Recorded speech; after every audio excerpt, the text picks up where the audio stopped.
Hello, and welcome to another episode of Soap Goes to the Oscars. This is number 152.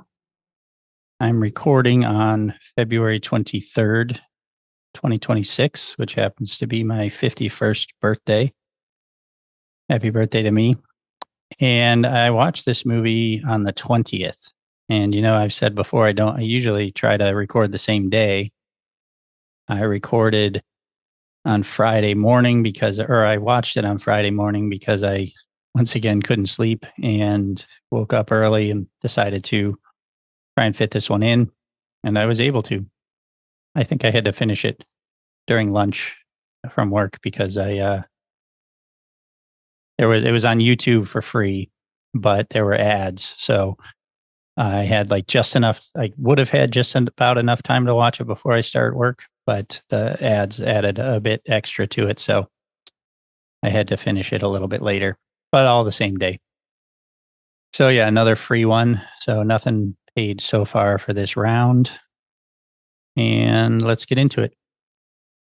The Razor's Edge is a 1946 American drama film based on W. Somerset Maugham's 1944 novel of the same name. It stars Tyrone Power, Gene Tierney, John Payne, Anne Baxter, Clifton Webb, and Herbert Marshall, with a supporting cast including Lucille Watson, Frank Lattimore, and Elsa Lanchester, who was the bride of Frankenstein.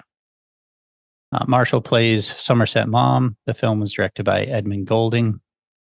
Razor's Edge tells the story of Larry Darrell, an American pilot traumatized by his experiences in World War I, who sets off in search of some transcendent meaning in his life. The story begins through the eyes of Larry's friends and acquaintances as they witness his personality change after the war. His rejection of conventional life and search for meaningful experience allows him to thrive, while the more materialistic characters suffer reversals of fortune. The Razor's Edge was nominated for 4 Academy Awards: Best Motion Picture, Best Supporting Actor for Clifton Webb, Best Supporting Actress for Anne Baxter, who won, and Best Art Direction, Black and White. Screenplay by Lamar Trotty and Daryl F. Zanuck, uncredited. Produced by Daryl F. Zanuck. Cinematography, Arthur C. Miller. Edited by J. Watson Webb Jr. Music by Alfred Newman. Distributed by 20th Century Fox.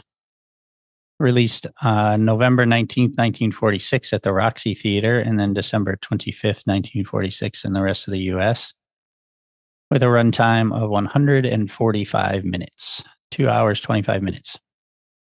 20th Century Fox purchased the film rights from Maugham in March 1945 for $50,000 plus 20% of the film's net profit.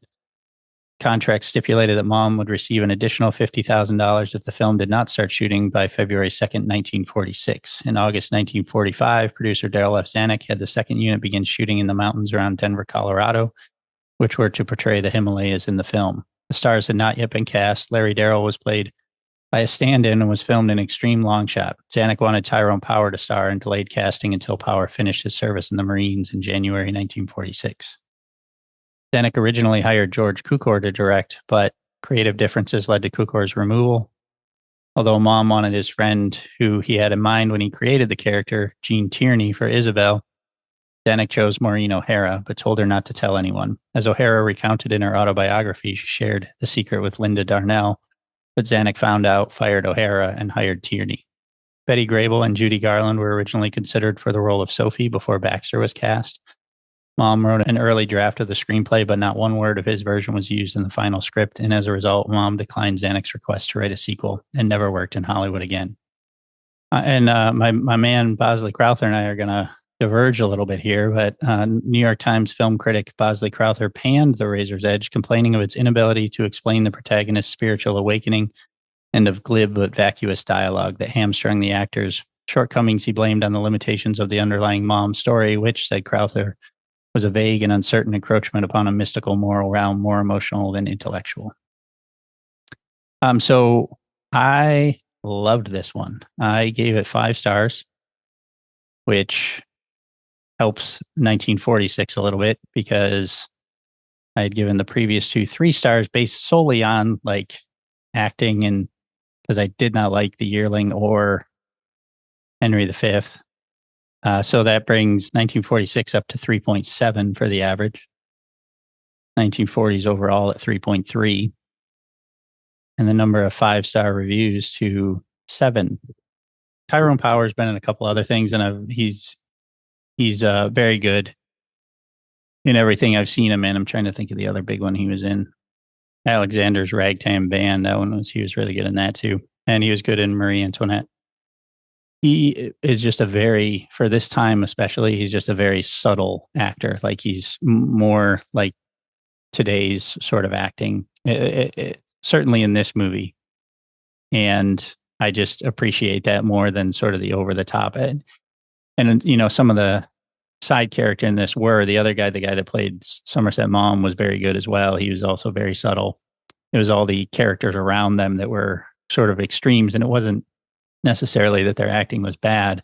Their characters were bad. Like it was like a handful of decent people surrounded by just a bunch of assholes, rich assholes.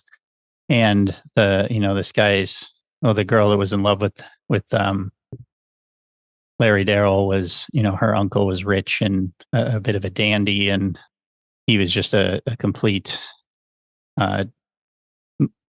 asshole, for lack of a harsher word, which I can think of some, but I won't say them. Like the C word.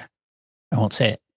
But, he played off of all that really well. And, I guess I could see what Crowther is saying, that, maybe they didn't really explain his mystical stuff that he did. It was sort of quick, but man, it was just, I just loved his performance so much, and thought it was really well done. And just the whole thing overall.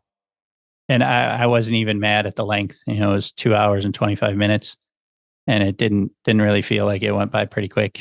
And I was not annoyed. Sometimes the length, just doesn't bother me. And I know I'm not comparing this movie to the other, but there's some things like Avengers Endgame's 3 hours. I can watch that twice in a row probably, and I wouldn't care. Lord of the Rings, the originals, I could watch those with no problem. Yeah, but there's some movies are slower or more boring or whatever. And, for others, Endgame or Lord of the Rings would be boring. So it's all about taste and or preference, I guess, not taste. But this one it worked for me. So whereas like Henry V did not, and The Yearling did not, and they were also rather long. So this one is good. That's about the best I can do with the review. It is sort of weird that, it's written by W. Somerset Maugham, and he's a character in it. And not that that's never happened before. It's just kind of a weird sort of thing. But it is, again, Tyrone Power, and I guess that was Clifton Webb. Excellent. So all around, good movie, 5 stars. Love it. Moving on. See you next time.